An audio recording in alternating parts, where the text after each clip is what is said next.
tepi ibu kota dari kacamata mitos dan legenda, Goa Ciwadon Jonggol sekilas luput dari perhatian.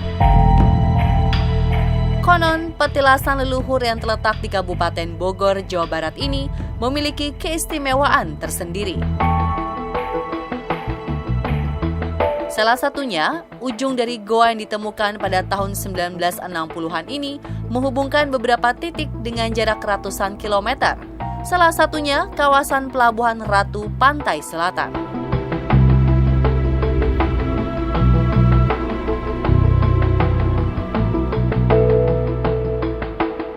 Sebelum memasuki areal goa, aura magis sekejap terasa. Pasalnya, sebuah patung perempuan berpakaian kuno dengan memanggul gentong air seolah hidup dan menyapa setiap pengunjung. Bukan tanpa alasan, sosok wanita ini merupakan perwujudan sosok gaib dari penjaga goa. Ya, yang penunggu di dalam tuh penunggu perempuan namanya Pak Niwadon. Ya tuh sosok perempuan cantik, kayak putri. Kebanyakan orang lihat ya kayak gitu juga sama. Kadang merupain ular, kadang merupain orang cantik, itu gadis cantik. Buntutnya ada, cuman kayak buntut apa ya?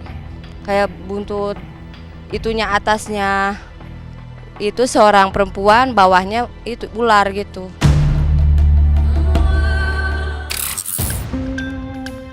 Kejadian ganjil terjadi saat melakukan peliputan. Tanpa sengaja, kamera menangkap pergerakan beberapa objek bulat berwarna putih yang biasa disebut orbs.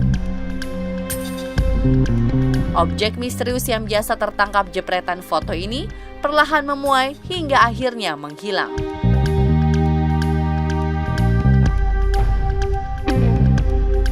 Lantas bagaimana asal-usul goa yang kini identik dengan sosok perempuan ini?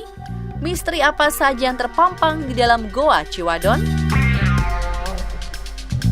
Inilah Kamis Misteri Jelajah Goa Ciwadon versi on the spot.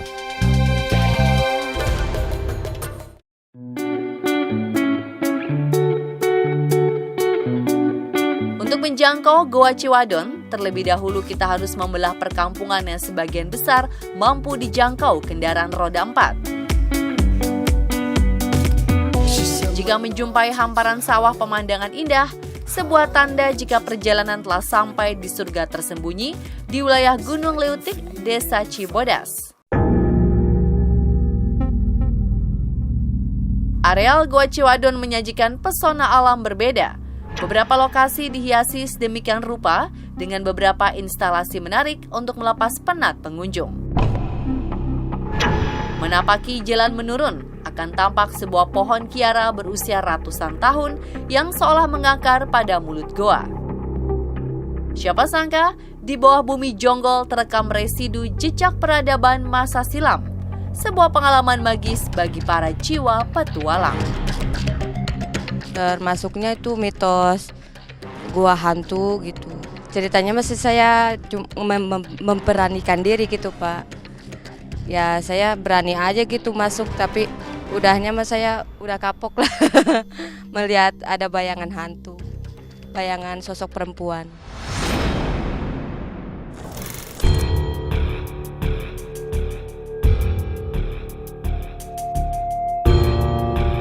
Tampak magis dari luar, namun begitu indah jika ditilik di dalam.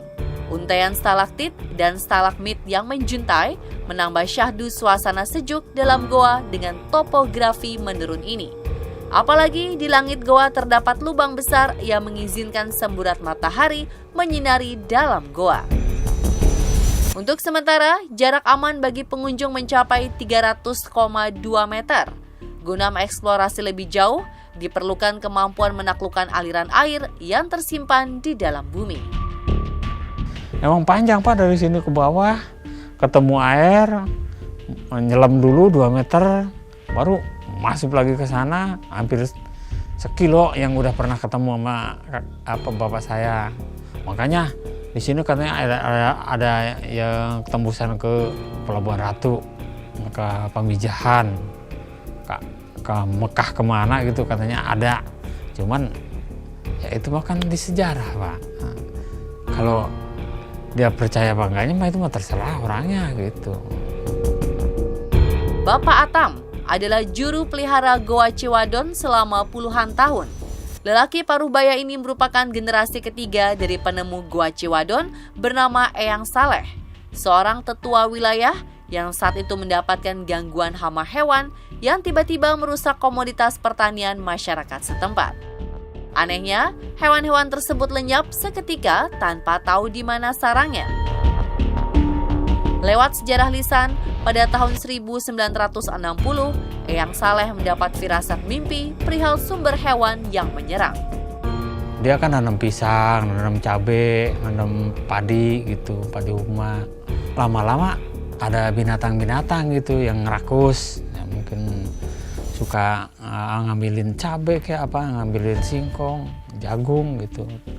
Mungkin penasaran kakek saya, bener mimpi, tunggu di depan nanti ada apa, ada yang keluar dari gua itu. Kan kakek saya nggak percaya ada gua di sini. Jam 4 hari Jumat bener ada yang keluar monyet putih Pak dari gua ini, cuman lewat ini. Ini lubang ini nggak ada, dulu masih pohon besar, pohon kiara. Habis pohon kiaranya baru ketemu lubang ini gitu. Dulu mah masuk lewat sini, makanya kaki bersemedinya di situ.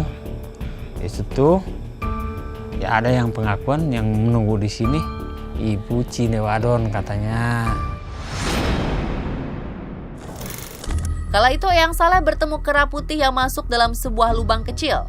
Ternyata lubang tersebut merupakan cikal bakal mulut Goa Ciwadon. Detik itulah ia bertemu sosok perempuan yang kini dikenal sebagai Cindewadon. Pas turun dulu kan pakai obor Pak, bukan pakai baterai, nggak ada penerangan baterai. Pakai obor masuk sini. Oh ternyata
ngentrung-ngentrung kayak kokol gitu. Itu teh tanda udah mau masuk rumah. Ini mah masih ruangannya. Kalau cerita dulu mah ini ruangannya, terus sononya apa dalamnya. Makanya kalau memang jarak sana harus takol itu 3 kali trong gitu. Biar tahu bakal orang masuk gitu. Konon tak terhitung berapa sosok tak kasat mata yang ada. Kejadian ganjil terjadi saat melakukan peliputan. Tanpa sengaja kamera menangkap pergerakan beberapa objek bulat berwarna putih yang biasa disebut orbs. Objek misterius yang biasa tertangkap jepretan foto ini perlahan memuai hingga akhirnya menghilang.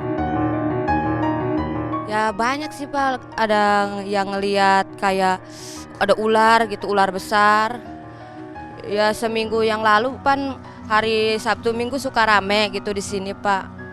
Banyak sepeda gitu, ada yang masuk ke dalam gua ngelihat ada seekor ular besar gitu, warna hitam. Ya makanya kalau memang di sini mungkin orang wiridan apa bau ular pernah ngelihat dia, ya itu ya namanya gitu. Kalau ketemu selir-selirna Ibu Ratu, ya itu Ibu Cinewadon. Di ruang utama goa terdapat zona keramat berupa sendang dengan air cukup jernih. Konon air keramat ini diburu pengunjung yang ingin enteng jodoh, serta sebuah batu menjulang yang kerap digunakan sebagai titik sakral. Batu inilah yang disebut batu munjul. Kalau memang saya disuruh ngurus di sini harus bagaimana gitu. Saya turun tengah malam, sendirian Pak, mandi, ngawirin, duduk di situ. Pas saya lagi ngawirin, kayaknya banyak ulama-ulama besar ini, kata saya gitu sama santri-santrinya. Ini tempat mungkin bener kalau Mbah Haji Raden Kusuma itu ulama besar gitu.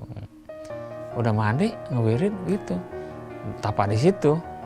Saya kalau suruh ngurus di sini, ini minta kenyataan seperti apa.